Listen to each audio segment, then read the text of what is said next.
TRPC is becoming increasingly popular, and at Clerk, we love it.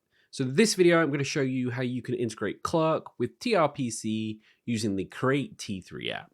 Here we have a TRPC application, and I've implemented a few things right from the beginning, just so that you're aware.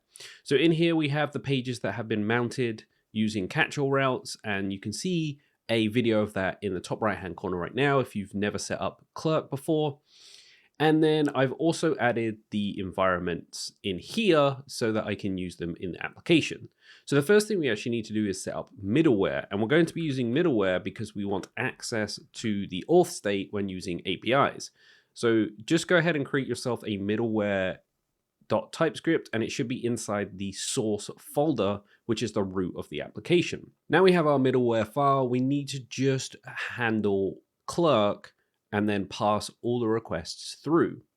Now with middleware, if you've never used Next.js middleware before, it runs on every request. So you're going to need a matcher here to essentially get rid of anything that's static that you normally wouldn't see. That would be the next folder, the public folder, and static folder, which of course I'll show you in this example. So inside of our middleware, we're going to be using something called with Clerk middleware.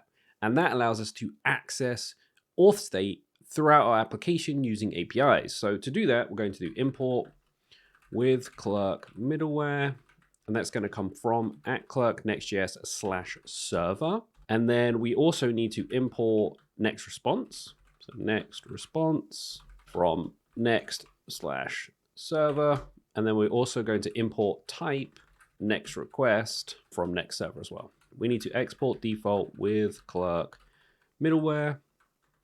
And then we're going to just wrap our request here. So underscore request, because we're not really using it. Next request. And then all we're going to do is return the response. So we can just do next response dot next. And that will just return and allow you to continue on without actually modifying anything within the middleware. Then we just need to stop the middleware from running. So we'll just write stop middleware running on static files, and under here we can do a matcher. So export const config equals, and then inside of here is where we run our matcher. So we just do matcher, and then we just need to match our files here. So we're going to use something that's default from Next.js, and I'll put a link in the description that describes this.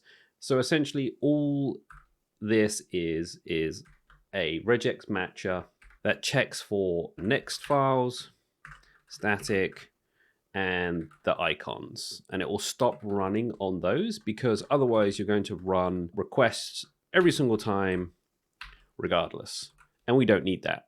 So that's our middleware finished. At this point, we can now start working in our TRPC application here and make any changes we might need.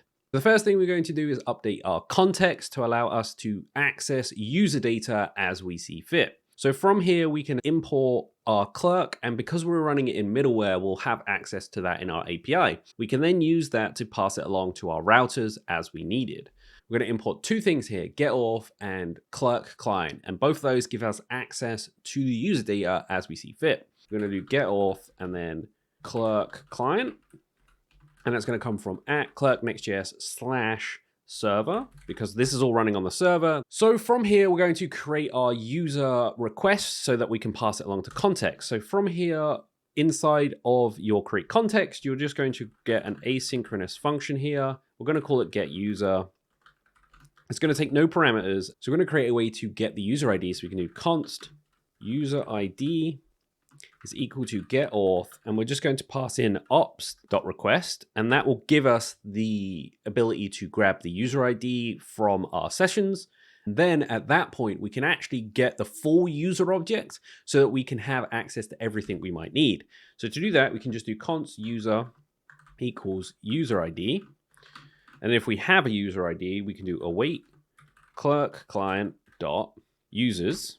And this is essentially the node package, but used for Next.js. We can do that, and then we can just get user and then pass in the user ID. Otherwise, we'll just return null, and then we'll return the user. And then we can call this function const user await get user. Now at this point, we're ready to actually use our create inner context here. So we can just delete all of this out. We can just say export const create context inner, equal to, and then we're going to do async, pass in the user, and then return user. Now we need the type here for this user, so we can actually do that as well. So we can import type and then user from @Clerk Next.js API. We can create an interface here in case you need to override any of those. So we can just do interface user props. And then we'll just set the user to user or null. And then this is ready to be used. At this point, we now have context where we can use it anywhere in our application. Now we have that, we can go into our router, for example, this example one, and now we have access to the context. So how do you use context inside of this? Well, we can use our query here and say, comma, CTX, and now we have access to that. So we could say something like, hello world, comma, context, user dot first name, and that would give us access to the user's first name. Of course, this could potentially be null, so obviously we want to make sure that we actually have a user. So we can just put our optional chain in here, and now we would have access to that.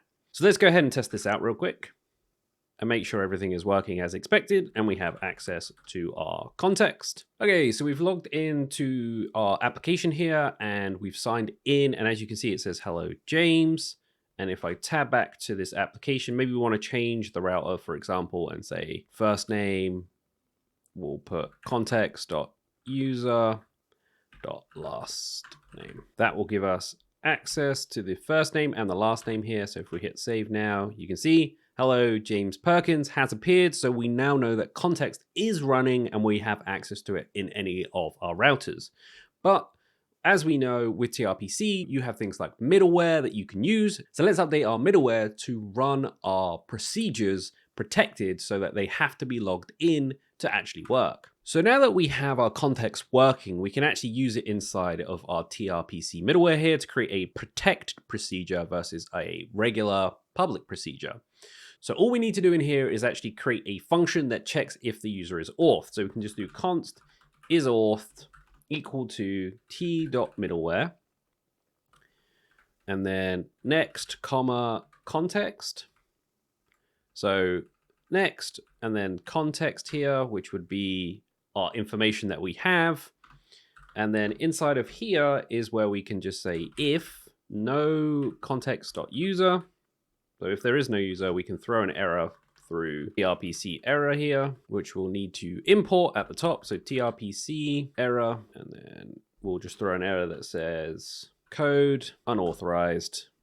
Otherwise, we can just return next and then context user context.user. So now we have this function that says is auth. Now we can just create our protected procedure, right? So we can do export const protected procedure equals, and then all we have to do is do t.procedure.use, and then we put in is auth like so, hit save, and now we have access to a protected procedure and we can use it wherever we want. Then inside of our example router here, we can actually just change this to protected procedure just for example's sake. And then from here, we can just make a comment, something like, I don't know, context.user.firstname is using a protected procedure.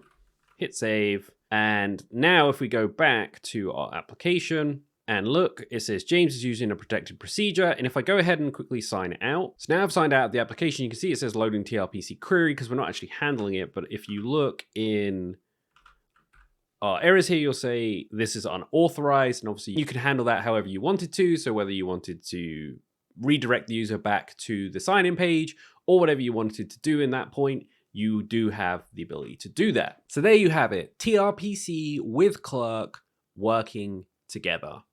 If you did enjoy this video, make sure you subscribe to the channel as we do more content around the modern web and of course Clerk.